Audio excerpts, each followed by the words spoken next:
Hello everyone, here is vintage Lego toys, and I have here a wooden Lego Locomotive.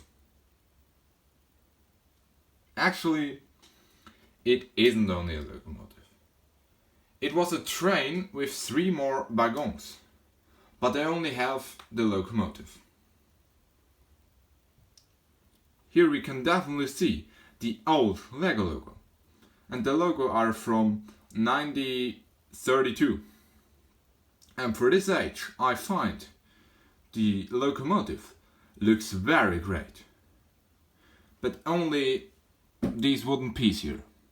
It must be a second one of these here. Then it would be perfect. But yet, it is good. It is very good.